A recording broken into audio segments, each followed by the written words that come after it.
ہمارے معزز گرامی، حضرت مہدی کے حوالے سے 3 باتیں سمجھنا بہت اہم ہے۔ حضرت مہدی کون ہوگے، ظہور کے بعد کیا کریں گے، کب ظاہر ہوگے، ان کو اگر سمجھ لیا جائے تو اس موضوع سے متعلق بہت سے غلط فہمیاں ختم ہو جاتی ہے۔ آج تک اس حوالے سے جو گمراہیاں پھیلائی گئی یا جو غفلت برتی گئی، اس کی گنجائش بھی نہیں رہتی۔ سب سے پہلے سوال یہ ہے کہ حضرت مہدی کون ہوگے۔ اس سوال کا جواب 2 طرح سے دیا جا سکتا ہے۔ حضرت کا غائبانہ تعارف تو متعین ہے کہ وہ حسن سادات میں سے ہوگے۔ ان کا نامی محمد یا احمد اور والد کا نام عبداللہ ہوگا۔ محدودیات کے محقق علامہ سید برزنجی فرماتے ہیں، مجھے ان کی والدہ کے نام کے بارے میں کوئی صحیح روایت نہیں ملی، البتہ بعض حضرات نے والدہ کا نام امینہ تحریر کیا ہے۔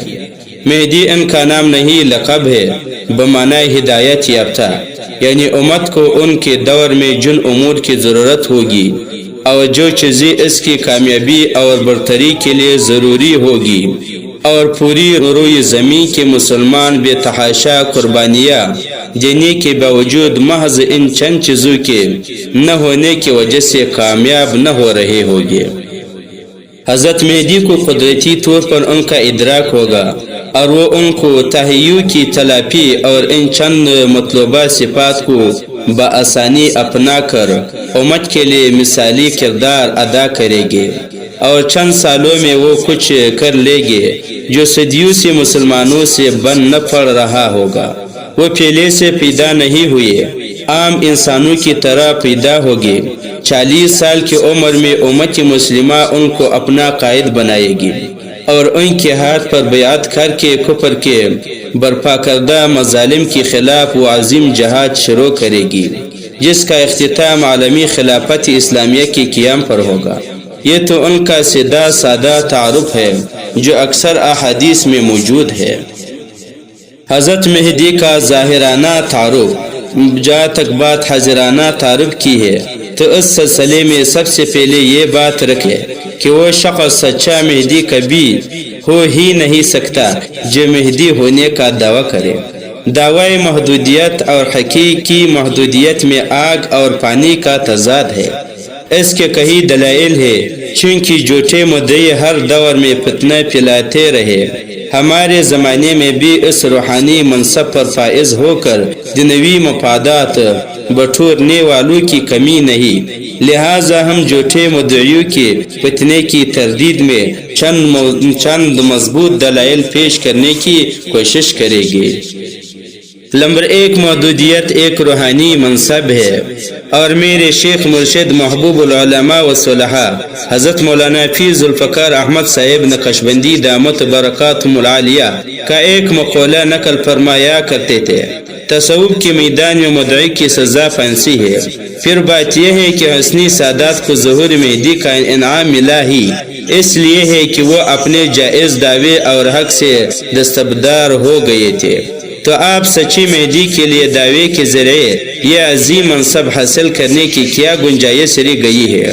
تفصیل اس اجمال کی یہ ہے کہ نواسہ رسول سیدنا حضرت حسن رضی اللہ تعالیٰ عنہ عظیم اثار کا مظاہرہ کرتے ہوئے سیدنا حضرت معاویہ رضی اللہ عنہ کے حق میں خلافت کی دستبردار ہو گئے تھے، اور محض مسلمانوں میں اتفاق اور صلح کی خاطر اپنا یہ حق چھوڑ دیا تھا۔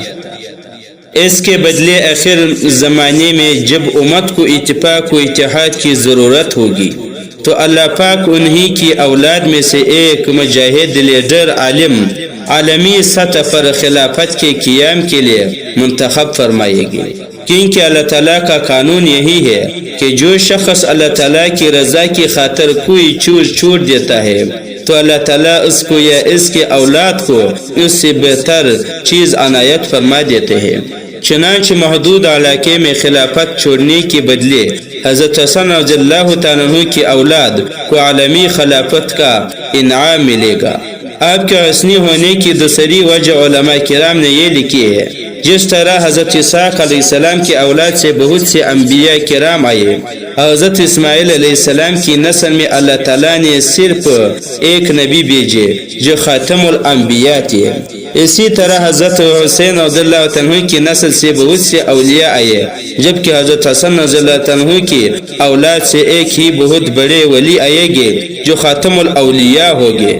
دیکھیں مولا علی قاری رحمۃ اللہ علیہ نے مرقات المفاتیح جلد نمبر 10 صفحہ 143 اور مولانا ادریس کاندوی رحمۃ اللہ علیہ کی تعلیق صبیح جلد نمبر 6 اور صفحہ 197 میں لکھا ہے۔